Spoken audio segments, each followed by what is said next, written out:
If you want to read a beautiful memoir about life as a Muslim girl in the 1940s and 50s, look no further.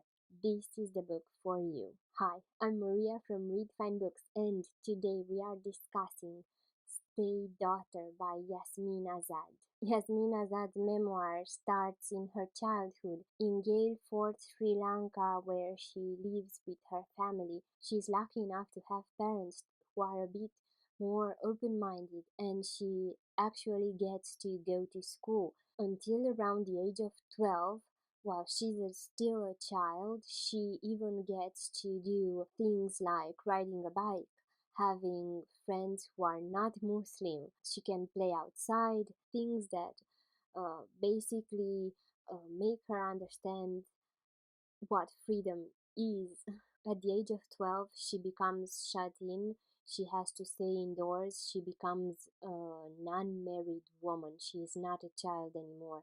So all of her freedom goes away, but she's still lucky enough to go to school. It's a girls only school, and she's driven there with the car, so that makes it possible for her to continue her studies. But for everything else, she has to remain always indoors. Even when other family members come to visit, she is to remain in another part of the house, especially if there are any males present.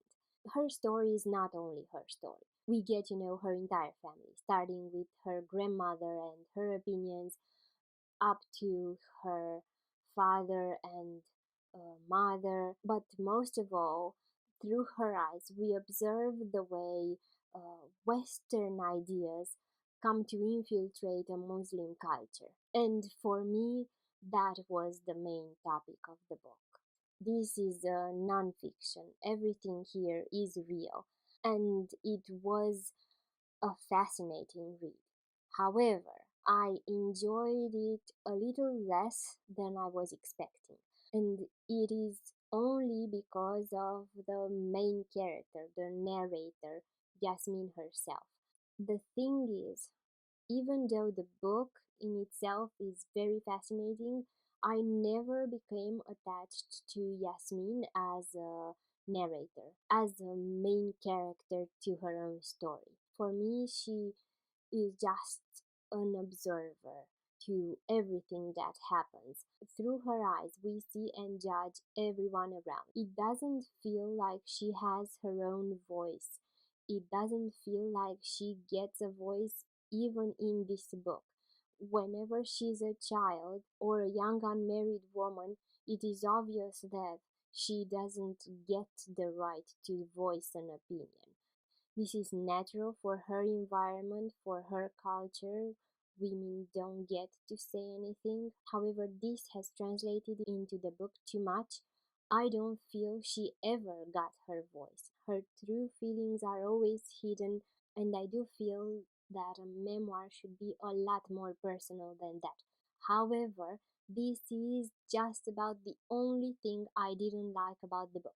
Of course, for me personally, it is an important thing to feel connected at least with the main character, if not with all the characters. However, I am so glad I read this book.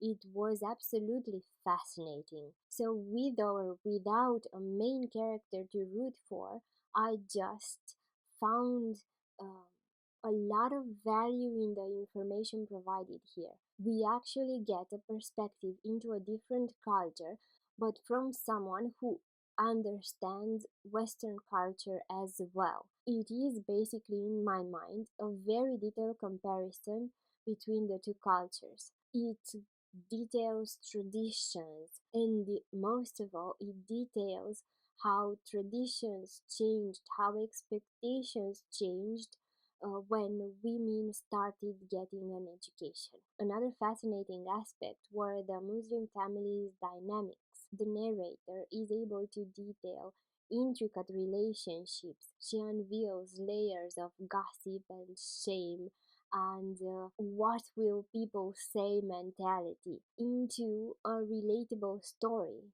Everything here is a universal experience. even in the Western cultures, what will people say is something we are all concerned about at some point in our lives. Everyone is reduced to silence by some elder we don't agree with, but we can't contradict at some point in our lives.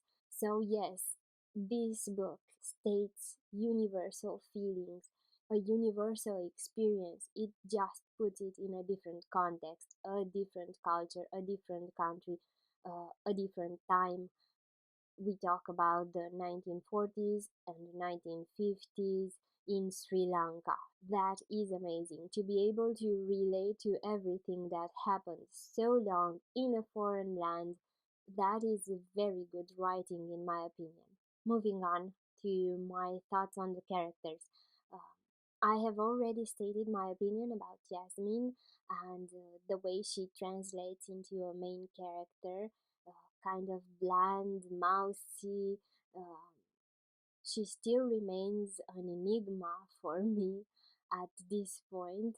She tells us everything we need to know about everyone else, but we still don't get to actually know her, her opinions. We know nothing of her in reality. But we see her as a child trying to fit in with a Western family. She has a friend, Penny, who she's always trying to impress. That is what makes her ashamed of her upbringing, her parents' knowledge or lack thereof. She is constantly ashamed of her family whenever someone with a more progressive education, more progressive views are present. Ever so often, she wants to push the limits of her freedom. She wants to play the way her Western friend plays. She wants to ride a bike.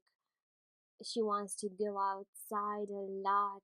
For each and every little thing, she pleads and then backs off. She one time states her desire and then just waits. She will accept without question whatever her family wants for her. And this way of being indecisive, very accepting, I just couldn't get behind it. I completely see how it worked for her. I completely see how exactly this way she managed to further her freedom bit by bit.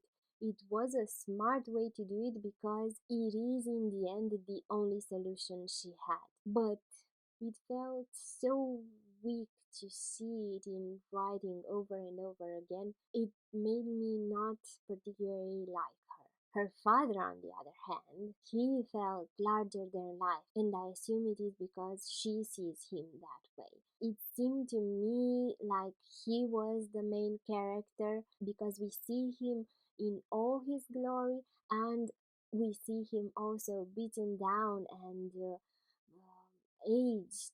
He's all powerful, protective, expansive, he's successful and generous, and yet he will do absolutely everything to uphold his family's honor. Her mother is an interesting character as well. She has her own means to getting what she wants. She stands up to society, to family members whenever she can, whenever she really disagrees with something. She is the one who actually gets Yasmin to complete her education. On the whole, it is interesting how women are portrayed here.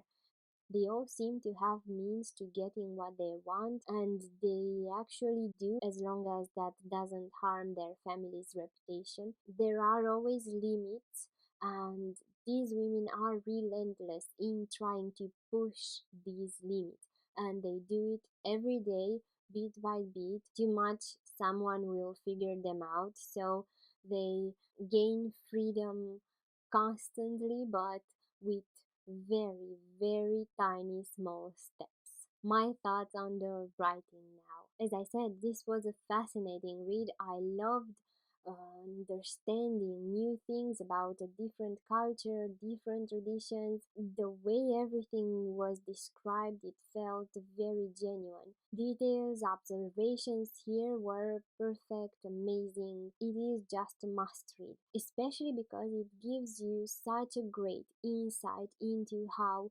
everything changes in a culture. Changes in society are never easy, and the way the narrator understands them and is able to translate them for a Western audience is incredible. So, except for Yasmin's behavior, I can honestly say I loved absolutely everything about this book. And even that behavior is understandable. I feel this is a perfect book to dive into a different culture, a fast and fascinating read.